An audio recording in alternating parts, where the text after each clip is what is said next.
എല്ലാവർക്കും നമസ്കാരം. ഹിസ്റ്റോറിയ ചാനലിലേക്ക് വീണ്ടും സ്വാഗതം. ലോകത്ത് ആദ്യമായി അണുബോംബ് വർഷിച്ചതെവിടെ എന്ന ചോദ്യത്തിന് നമുക്ക് വ്യക്തമായ ഉത്തരമറിയാം. ഹിരോഷിമയിലും നാഗസാക്കിയിലും. 1945 ഓഗസ്റ്റ് 6-നും ഓഗസ്റ്റ് 9-നുമായിരുന്നു ഹിരോഷിമയിലും നാഗസാക്കിയിലും അമേരിക്ക അണുബോംബ് സ്ഫോടനം നടത്തിയത്. എന്നാൽ ലോകത്ത് ആദ്യമായി ഹൈഡ്രജൻ ബോംബ് പരീക്ഷിച്ച അമേരിക്കയുടെ ആണവായുധ പരീക്ഷണശാല എന്നറിയപ്പെടുന്ന മറ്റൊരു സ്ഥലമുണ്ട്. നമ്മൾ അധികം കേൾക്കാത്ത ഒരു സ്ഥലം.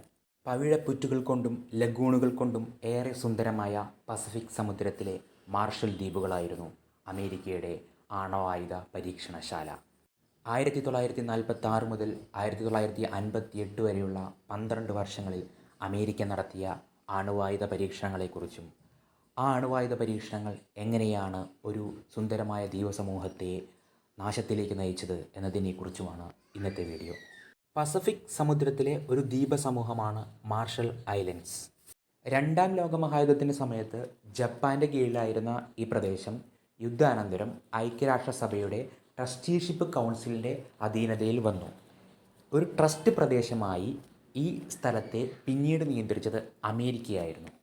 1946 മാർഷൽ ദ്വീപുകൾ അമേരിക്കയുടെ ട്രസ്റ്റ് പ്രദേശമായി മാറ്റപ്പെട്ടത്. ട്രസ്റ്റ് ഉടമ്പടിയിൽ അമേരിക്ക പറഞ്ഞത് ഈ ജനതയുടെ ഭൂമിയുടെ അവകാശങ്ങൾ സംരക്ഷിക്കുമെന്നും അവർക്ക് ഡിഗ്നിറ്റിയുള്ള ഒരു ലൈഫ് നൽകുമെന്നായിരുന്നു. ഈ പ്രദേശത്തിൻ്റെ നിയന്ത്രണം ഏറ്റെടുത്ത 1946 തന്നെ അമേരിക്ക അണുബോംബ് പരീക്ഷണം ഇവിടെ നടത്തുന്നുണ്ട്. തുടർന്നുള്ള 12 വർഷങ്ങളിലായി 1958 വരെ 23 അണുബോംബ് പരീക്ഷണങ്ങളാണ് ഈ ചെറിയ ദ്വീപിൽ അമേരിക്ക നടത്തിയത്. ഈ ദ്വീപ സമൂഹത്തിലെ ബിക്കിനി അറ്റോൾ എന്ന് പറയുന്ന ദ്വീപായിരുന്നു പ്രധാന പരീക്ഷണ കേന്ദ്രം. ലോകത്തിലെ ആദ്യത്തെ ഹൈഡ്രജൻ ബോംബ് പരീക്ഷണവും അമേരിക്ക മാർഷൽ ദ്വീപിൽ നടത്തുകയുണ്ടായി. ബിക്കിനി ദ്വീപിലെ ആദ്യത്തെ അണുബോംബ് പരീക്ഷണം 1946 ജൂലൈ മാസത്തിലായിരുന്നു. ഓപ്പറേഷൻ ക്രോസ് റോഡ്സ് എന്നറിയപ്പെട്ട ഈ പരീക്ഷണം വലിയ പ്രചാരണത്തോടെയാണ് നടത്തിയത്. ദ്വീപ് നിവാസികളായ 167 പേരെയാണ് ഈ പരീക്ഷണം നടത്തുന്നതിനായി ഈ ബിക്കിനി ഐലൻഡിൽ നിന്നും മാറ്റിപ്പാർപ്പിക്കേണ്ടി വന്നത്. ഈ തദ്ദേശീയരെ മാറ്റിപ്പാർപ്പിക്കുന്നതിൻ്റെ ചുമതല നാവിക കമാൻഡറായിരുന്ന ബെൻ എച്ച് വൈറ്റിനായിരുന്നു. അയാൾ ഈ തദ്ദേശീയ ജനതയോട് ആവശ്യപ്പെട്ടത് മനുഷ്യവംശത്തിൻ്റെ പുരോഗതിയിൽ വലിയ നാഴികക്കല്ലാവുന്ന ഒരു പരീക്ഷണത്തിന് വേണ്ടി നിങ്ങളിവിടെ നിന്നും മാറിത്തരണം എന്നാണ്. എന്താണ് തങ്ങളുടെ ഭൂമിയിൽ നടക്കാൻ പോകുന്നത് എന്നറിയാത്തവരായിരുന്നു ഭൂരിഭാഗം പേരും. കുറച്ച് ദിവസങ്ങൾക്ക് ശേഷം തങ്ങളുടെ ഭൂമിയിലേക്ക് തിരിച്ചു വരാം എന്ന അമേരിക്കൻ ഉറപ്പിൻ്റെ അടിസ്ഥാനത്തിൽ ഈ 167 പേരും മറ്റൊരു ദ്വീപിലേക്ക് മാറാൻ തീരുമാനിച്ചു. 201 കിലോമീറ്റർ ദൂരത്തുള്ള റോംഗറിക് എന്ന് പറയുന്ന ദ്വീപിലേക്കാണ് ഈ 167 പേരെ അമേരിക്കൻ നാവിക കപ്പൽ കൊണ്ടുപോയത്. തങ്ങൾ ജനിച്ചു വളർന്ന ബിക്കിനി ദ്വീപ് ഇനി ഒരിക്കലും താമസയോഗ്യമല്ലാത്ത രീതിയിലേക്ക് മാറുകയാണ് എന്ന കാര്യം അവർക്കറിയില്ലായിരുന്നു. പിന്നീട് അങ്ങോട്ട് മാർഷൽ ദ്വീപിലെ കടലിലും കടലിനടിയിലും വായുവിലുമൊക്കെ അമേരിക്ക നിരവധി അണുബോംബ് പരീക്ഷണങ്ങൾ നടത്തി. ബിക്കിനിയിലെ ആദ്യ പരീക്ഷണത്തിലെ ആദ്യത്തെ സ്ഫോടനത്തിന് നൽകിയ പേര് ഏബൽ എന്നായിരുന്നു. രണ്ടാം സ്ഫോടനം ബേക്കർ എന്നും അറിയപ്പെട്ടു. രണ്ടാമത്തെ സ്ഫോടന പരമ്പര അരങ്ങേറുന്നത് 1954 ഈ പരമ്പരയിലെ ആദ്യ സ്ഫോടനം അറിയപ്പെട്ടത് കാസിൽ ബ്രാവോ എന്നായിരുന്നു. അങ്ങേയറ്റം പവർഫുള്ളായ ഒരു സ്ഫോടനമായിരുന്നു കാസിൽ ബ്രാവോ. ബിക്കിനിയിൽ 1946 നടന്ന ആദ്യ പരീക്ഷണത്തിൽ 13 കപ്പലുകളാണ് മുങ്ങിപ്പോയത്. അതായത് ഈ അണുബോംബ് സ്ഫോടനത്തിൻ്റെ തീവ്രതയിൽ 13 കപ്പലുകൾ മുങ്ങിപ്പോയി. അതിനേക്കാൾ എത്രയോ മടങ്ങ് ശേഷിയായിരുന്നു 1954 കാസിൽ ബ്രാവോ സ്ഫോടനത്തിനുണ്ടായിരുന്നത്. ഹിരോഷിമയിലും നാഗസാക്കിയിലും ഉപയോഗിച്ച അണുബോംബിനേക്കാൾ 100 മടങ്ങ് ശേഷിയുള്ള അണുബോംബ് സ്ഫോടനമാണ് 54 കാസിൽ ബ്രാവോയുടെ ഭാഗമായിട്ട് നടന്നത്. സ്ഫോടനത്തിൻ്റെ തീവ്രത മോണിറ്റർ ചെയ്യാനുള്ള ഉപകരണങ്ങൾ നശിക്കപ്പെട്ടു. സ്ഫോടനത്തിൻ്റെ ഇമ്പാക്റ്റ് ഉണ്ടാകില്ലെന്ന് കരുതിയ ദ്വീപുകൾ വരെ കുലുങ്ങി. റോങ്ങലാപ്പ് അറ്റോൾ, റോങ്ങറിക് അറ്റോൾ എന്നീ 2 ദ്വീപുകളിലാണ് ഈ ബോംബ് സ്ഫോടനത്തിൻ്റെ തീവ്രത ഏറ്റവും ശക്തമായി അനുഭവപ്പെട്ടത്.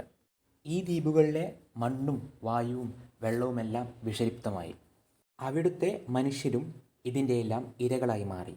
റോങ്ങലാപ്പ് ദ്വീപിൽ നിന്നൊക്കെ അണുബോംബ് സ്ഫോടനം നടന്ന് 3 ദിവസങ്ങൾക്ക് ശേഷമാണ് ആളുകളെ മാറ്റിപ്പാർപ്പിച്ചത്. മാറ്റി താമസിപ്പിക്കുന്നതിലുണ്ടായ കാലതാമസം മൂലം തദ്ദേശവാസികളും അവരുടെ വരും തലമുറയും അതിമാരകമായ രോഗികളായി തീരുന്ന അവസ്ഥയിലേക്കാണ് കാര്യങ്ങൾ നീങ്ങിയത്. എന്തുകൊണ്ട് അണുബോംബ് സ്ഫോടനത്തിന് മുമ്പ് തന്നെ ഇവരെ മാറ്റി താമസിപ്പിച്ചില്ല എന്നതിന് അമേരിക്കൻ സർക്കാരിലെ ഉന്നത ഉദ്യോഗസ്ഥർക്കും നേതൃത്വത്തിനും അവരുടേതായ ന്യായീകരണങ്ങളുണ്ടായിരുന്നു. കാസിൽ ബ്രാവോയുടെ ഇമ്പാക്റ്റ് ഇത്രയും ദൂരത്തുള്ള ദ്വീപുകളിലെ ആളുകളും അനുഭവിക്കേണ്ടി വരും എന്ന് തങ്ങൾ പ്രതീക്ഷിച്ചില്ല. ഇതായിരുന്നു അവരുടെ ന്യായീകരണം. ആളുകളെ മാറ്റിപ്പാർപ്പിക്കാത്തതിന് പിന്നിലെ കാരണം ഇതായിരുന്നോ, അതോ മറ്റെന്തെങ്കിലും താല്പര്യങ്ങളുണ്ടായിരുന്നോ? ഈ വിഷയവുമായി ബന്ധപ്പെട്ട് ഒരു രഹസ്യരേഖ അമേരിക്കൻ സർക്കാർ വർഷങ്ങൾക്ക് ശേഷം പ്രസിദ്ധീകരിക്കുകയുണ്ടായി. മാർഷൽ ദ്വീപുകളിലെ അണുബോംബ് സ്ഫോടനവുമായി ബന്ധപ്പെട്ടിട്ടുള്ള പ്രൊജക്റ്റ് 4.1 അതിനെ സംബന്ധിച്ച രേഖയാണ് അമേരിക്കൻ സർക്കാർ പുറത്തുവിടുന്നത്. ഈ പ്രൊജക്റ്റിൻ്റെ പേര് study of response of human beings accidentally exposed to significant fallout radiation എന്നായിരുന്നു. അതായത് ഈ പ്രൊജക്റ്റ് ലക്ഷ്യമിട്ടത് അണുബോംബ് സ്ഫോടനത്തിൻ്റെ ഭാഗമായുള്ള റേഡിയേഷൻ ഏൽക്കുന്ന മനുഷ്യരിൽ എന്തൊക്കെ റെസ്പോൺസസ് ആണ് ഉണ്ടാകുന്നത്, ചുരുക്കത്തിൽ അണുബോംബിൻ്റെ ഇമ്പാക്റ്റ് എന്താണ്, ഇത് പഠിക്കാൻ വേണ്ടിയിട്ടുള്ള ഒരു പ്രൊജക്റ്റ് ആയിരുന്നു ഈ പറഞ്ഞത്. ഈ സ്റ്റഡിയുടെ തലക്കെട്ടിൽ ശ്രദ്ധാപൂർവം കൊടുത്തിരിക്കുന്നത് ആക്സിഡൻ്റലി എക്സ്പോസ്ഡ് എന്നാണ്. അതായത് അവിചാരിതമായി അണുവികിരണം ഏൽക്കേണ്ടി വന്ന വ്യക്തികൾ എന്നാണ്. ഇവിടെ ഉയർന്ന ചോദ്യം ഇത്തരമൊരു പരീക്ഷണത്തിനായി ആളുകളെ മനഃപൂർവ്വം ആ ദ്വീപുകളിൽ നിന്നും മാറ്റിപ്പാർപ്പിക്കാതിരുന്നതാണോ എന്നതാണ്. 1954 മാർച്ച് 1 ഈ അണുബോംബ് സ്ഫോടനം നടക്കുകയും ഒരാഴ്ചയ്ക്കുള്ളിൽ, അതായത് മാർച്ച് 6-7 ദിവസങ്ങളിലായിട്ട് ഈ പരീക്ഷണം നടത്തുകയും ചെയ്തു. അതായത് എത്രത്തോളമാണ് ഇതിൻ്റെ ഇമ്പാക്റ്റ്, റേഡിയേഷൻ ഇമ്പാക്റ്റ് എന്താണ്, ഹ്യൂമൻ റെസ്പോൺസ് എന്താണ്, ഈ ഒരു പഠനം നടത്തുകയും ചെയ്തു. റോംഗലാബ് ദ്വീപിലെ വ്യക്തികൾക്ക് ഇത്തരം റേഡിയേഷൻ ഏൽക്കേണ്ടി വരുന്ന അവസ്ഥ ഉണ്ടായത് വളരെ അവിചാരിതമായിട്ടുള്ള കാര്യമായിരുന്നെന്നും ഈ പഠനം ആവിഷ്കരിക്കുന്നത് ഈ ബോംബ് സ്ഫോടനം നടന്നതിന് ശേഷമാണെന്നായിരുന്നു അമേരിക്കൻ സർക്കാരിൻ്റെ വാദം. എന്നാൽ ഇവിടെ ഉയരുന്നൊരു സംശയം, ഇത്തരം ഒരു വലിയ പരീക്ഷണം, അതായത് അമേരിക്കയിലെ മുൻനിര ശാസ്ത്ര സ്ഥാപനങ്ങൾ സഹകരിച്ചുകൊണ്ടുള്ള ഒരു പരീക്ഷണം, അത് മുൻകൂട്ടി തയ്യാറാക്കാതെ നടത്താൻ പറ്റുമോ എന്നതാണ്.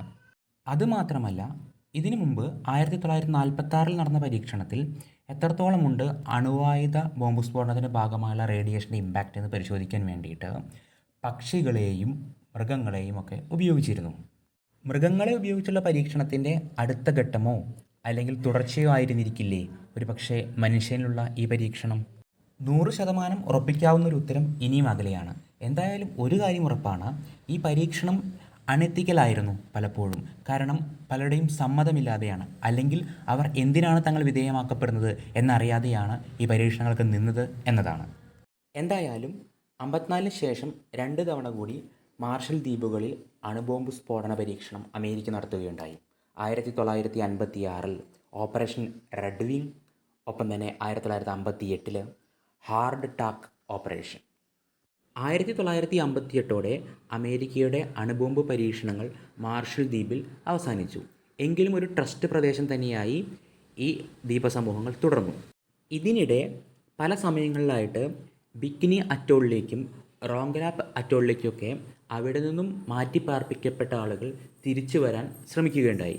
എന്നാൽ ഇവരുടെ മാതൃപ്രദേശങ്ങളിലെ ജലവും മണ്ണും വായുവുമെല്ലാം അപകടകരമായ രീതിയിൽ കണ്ടാമിനേറ്റ് ചെയ്യപ്പെട്ടതിനാൽ അവർക്കവിടെ താമസിക്കാനായില്ല. അവർക്ക് തിരിച്ചു പോകേണ്ടി വന്നു, അല്ലെങ്കിൽ അവരെ മാറ്റിപ്പാർപ്പിക്കേണ്ടി വന്നു. അങ്ങനെ എന്നേക്കുമായി മനുഷ്യവാസം സാധ്യമല്ലാത്ത പ്രദേശങ്ങളായി ഈ ദ്വീപുകൾ മാറി. തങ്ങൾക്കുണ്ടായ ആരോഗ്യ പ്രശ്നങ്ങൾക്കും മറ്റ് നാശനഷ്ടങ്ങൾക്കും ഉത്തരവാദി അമേരിക്കയാണ് എന്നാരോപിച്ചുകൊണ്ട് 1975 മാർഷൽ ദ്വീപിലെ തദ്ദേശവാസികളിൽ ചിലർ ഒരു കേസിന് പോവുകയുണ്ടായി. ഈ കേസിനെ തുടർന്ന് resettlement trust fund for the people of bikini എന്നൊരു പദ്ധതി അമേരിക്കൻ സർക്കാർ പ്രഖ്യാപിച്ചു. ഇതിലൂടെ $300 മില്യൺ അമേരിക്കൻ സർക്കാർ നഷ്ടപരിഹാരമായി വകയിരുത്തിയത്. കൂടാതെ ഒരു ന്യൂക്ലിയർ ക്ലെയിംസ് ട്രൈബ്യൂണലും രൂപീകരിച്ചു.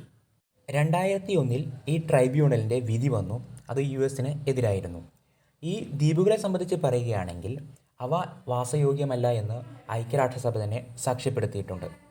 ഈ ദ്വീപുകളെ വിഷലിപ്തമാക്കാനും അവിടെ മനുഷ്യവാസം സാധ്യമാക്കാനും പല ശ്രമങ്ങളും നടത്തിയെങ്കിലും ഒന്നും പൂർണ്ണാർത്ഥത്തിൽ വിജയിച്ചിട്ടില്ല. ബിക്കിനി അറ്റോളിനെ കുറിച്ച്, മാർഷൽ ദ്വീപുകളെക്കുറിച്ച് പറയുമ്പോൾ ഒരു ചരിത്ര വസ്തുത കൂടി പറയാതെ ഈ വീഡിയോ അവസാനിപ്പിക്കാനാവില്ല. ബിക്കിനി അറ്റോളിൽ 1946 ആദ്യ അണുബോംബ് സ്ഫോടനം നടന്ന് 4 ദിവസങ്ങൾക്ക് ശേഷം ഫ്രാൻസിലെ പാരീസിൽ ഒരു പുതിയ വസ്ത്രം ആവിഷ്കരിക്കപ്പെടുകയുണ്ടായി.